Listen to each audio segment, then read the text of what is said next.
For the ones who work hard to ensure their crew can always go the extra mile, and the ones who get in early so everyone can go home on time, there's Grainger, offering professional-grade supplies backed by product experts so you can quickly and easily find what you need.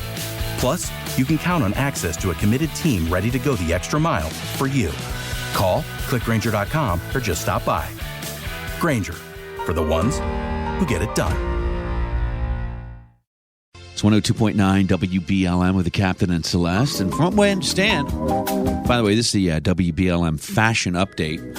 We do this once every 20 years. Oh.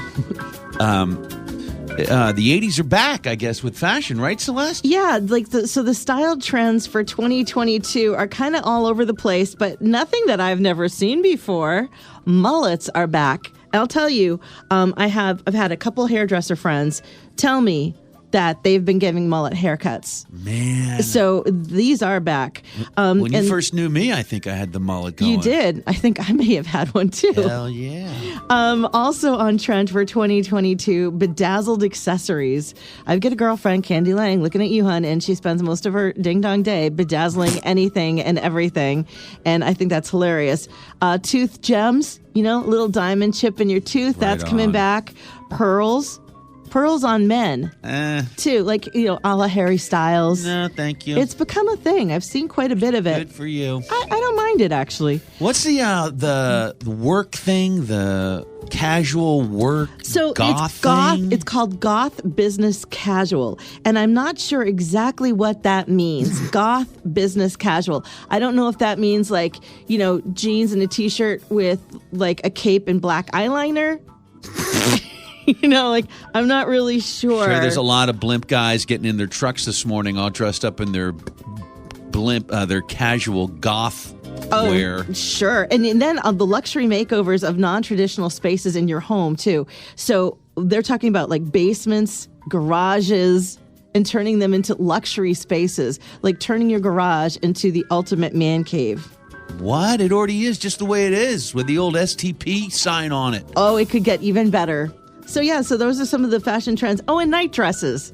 What's a night dress? It's like a nightgown. Like, for guys? No, for girls. Okay. But I don't know. Maybe they're wearing them out of the house. I don't know. Nothing shocks me anymore. I'm like, oh, there's a lady in a nightgown at the Hannaford. Is it different than pajama pants? Which everybody It feels like wears. it is, but I see the pajama pants all the time. I've seen you in your pajama pants. There you go. I'm a Mainer. Of course I wear my pajama pants out of the house. We're not that fashionable here in Maine, all right? Not really. Yeah, and here's the other thing. This is like a national trend. So that means we'll see this here in 2024. All right? So don't go running out and get some black eyeliner for your goth business casual day or any tooth gems or anything, because you're not going to fit in for another 2 years here. Stick to my LL Bean sweater. Thank you very much. That's high fashion for me. We're doing shows that played at the Civic Center, concerts at the Civic Center in January. Any band that hauls their ass up here in the middle of January? They're dedicated. Or they need the money. I'm sure Dr. Hook needed the money. January 18th, 1980. So on this date in 1980, a lot of you were recovering, as were probably the band from Dr. Hook show. The first show of the 80s. Dr. Hook, January 18th, 1980, and I'm sure they did that one, cover of the Rolling Stone. There was something about, like, we're going to concerts as, when we were growing up. There's something about, like, summer shows are great, right? Mm-hmm. But there's something about going in the middle of winter. You have to be like really committed. Like you want to be at that show because you guys remember we would stand outside in the cold waiting to get in. General admission. Yeah, general admission. And you remember we're going through the little turnstiles and they're checking the tickets and checking your bags and patting you down and taking your cameras, taking your disc cameras. Yeah. You guys remember the disc cameras? Sure. Oh, couldn't do that. I mean, it was just, so it was quite a commitment. And your lighters and your and your pipes and your all that stuff, man. But there was something about it, like you'd be freezing your ass off, and then because you couldn't wear a coat, right? Because then you'd have to, drag it along with you. So I would just like kind of layer a little bit, and then end up like tying it around my waist. Yeah, no hat, no mittens. And then you'd get into the Civic Center, it would get hot. Yes, Hot and that's sweaty, right. Right? Yep. So we're doing Civic Center shows from January's past. Great calls from you all today. Hey, good morning. Hey, man. I was just listening to you guys talking about sneaking cameras and getting your cameras taken away at concerts at the Civic Center.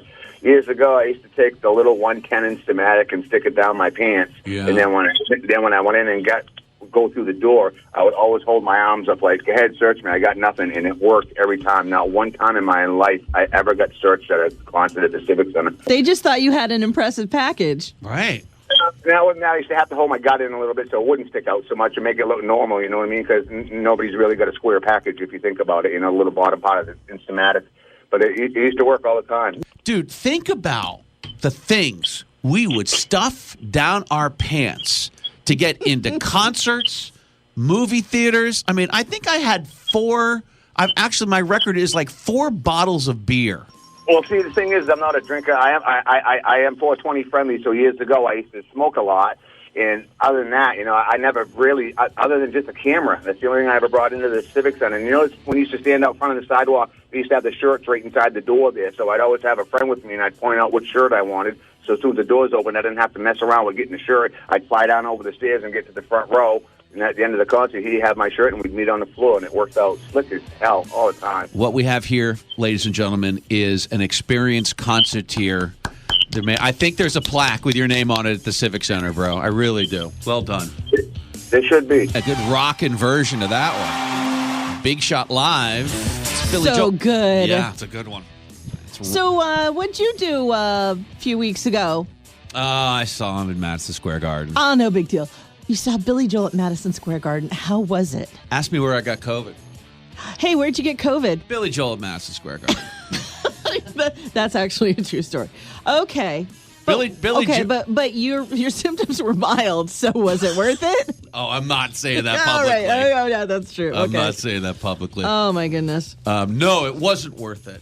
No. Nothing is worth it. No. Everyone stay healthy out there. Billy Joel played the Civic Center 2 times in January. What, good for him for coming up here in the dead of winter. Yeah. 1984, January 20th, we're right on the cusp of that anniversary. He's not precious, though.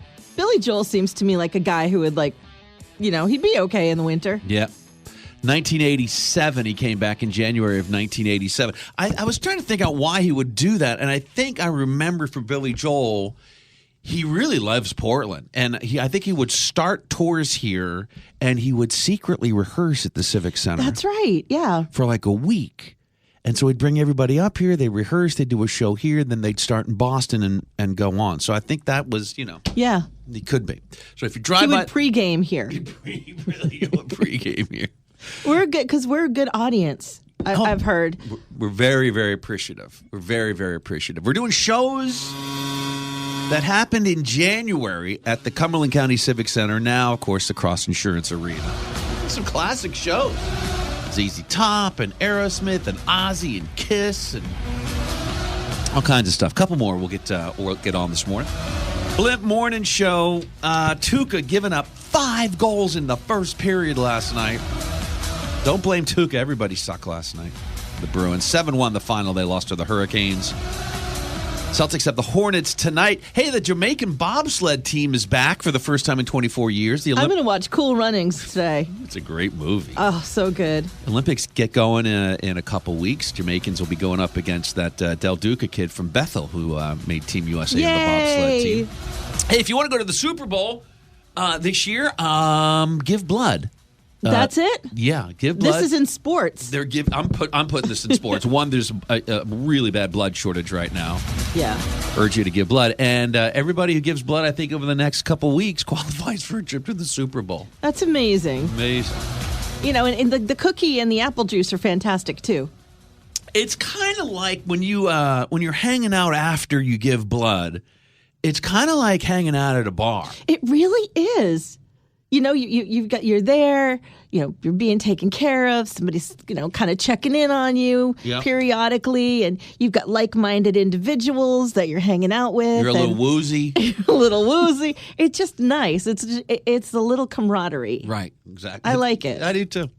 A lot of Blimpsters out there still trying to get over the horrible loss on Saturday night from our New England Patriots. Hey, now, how are we doing this morning? We're good, man. What's happening? I just have to ask, during that Patriots game, do you think Kendrick Bourne deserved to have the dildo thrown at him? Do you think he what? Do you think he deserved to have that dildo thrown? That's an excellent question, and Celeste and I have been talking about that a lot. I don't think anybody deserves ever to have a dildo thrown at them. Unless it's their birthday and they really wanted one.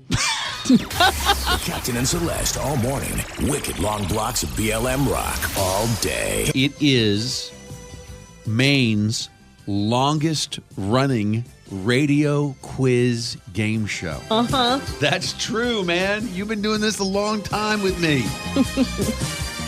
It's WBLM's Workplace Trivia. See who's on the phone today. Hi, good morning, BLM. Good morning. This is a blast from your past. This is Adventure Girl. It's Adventure Girl! Hey, How are Susan. you? How are you, hon? I'm making out just fine with this COVID. I'm retired. How about you folks? We're still working our asses off, but we're having fun. I know. I like the idea of playing workplace trivia. Uh-huh. But the only requirement is you've got to be working. Right. I think many of your loyal listeners are well into retirement.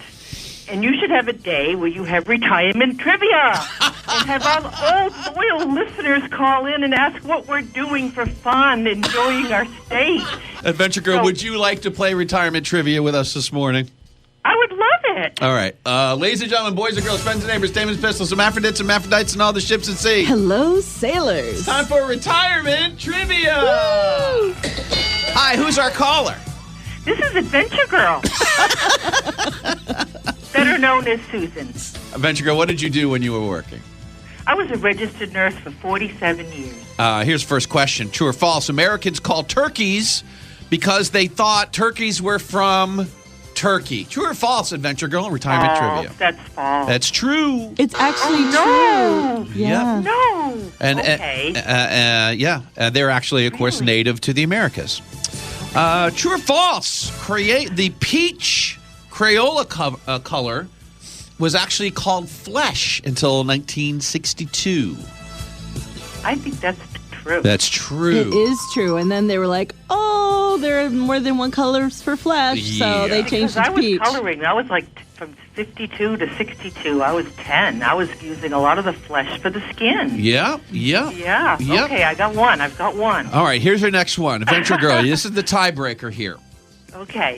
And this is about people who work, so I don't know if you're retired, but you can think back on this one.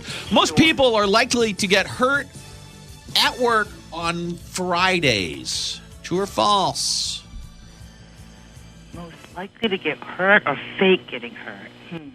Most likely to right. Or fake getting hurt. Get hurt. Oh, my I know ankle. Mondays Oh, no. are more likely to have a heart attack. I guess I'll say true. Yes. Well, you might think that, like, on first blush, but You've been out of the workforce for a while Little there, while you Adventure Girl. rethink Then you that. rethink that answer. It's correct. Monday is the day most likely to get hurt or fake getting hurt, which is great. Okay. Let me tally it up here with the WBLM retirement trivia computer here. beep, boop, boop, boop, beep, beep, boop, boop, boop, beep, beep. And 2-1. Yeah, Adventure you Girl won. wins. Well, you're going to give us a little slack for retirement. We don't have to think as much as we used to. Got to spot you a point, right? Oh, I'm so jealous you're retired. Although I don't think we're ever going to retire because this is really too much fun. Yeah. Well, we need you too to cheer us up. That's Oh for my sure. God, I mean, you. I love listening to you, and like I said, I've been trying to get through to suggest this retirement trivia game, so more of your loyal listeners from the past could participate. We can do that. All right. Well, here we are. And thank you so much, Adventure Girl, for the suggestion. Adventure Girl's a big winner today on Retirement Trivia. The Captain and Celeste all morning. For the ones who work hard to ensure their crew can always go the extra mile, and the ones who get in early so everyone can go home on time. There's Grainger, offering professional-grade supplies backed by product experts so you can quickly and easily find what you need. Plus, you can count on access to a committed team ready to go the extra mile for you. Call, click Grainger.com, or just stop by. Grainger, for the ones who get it done.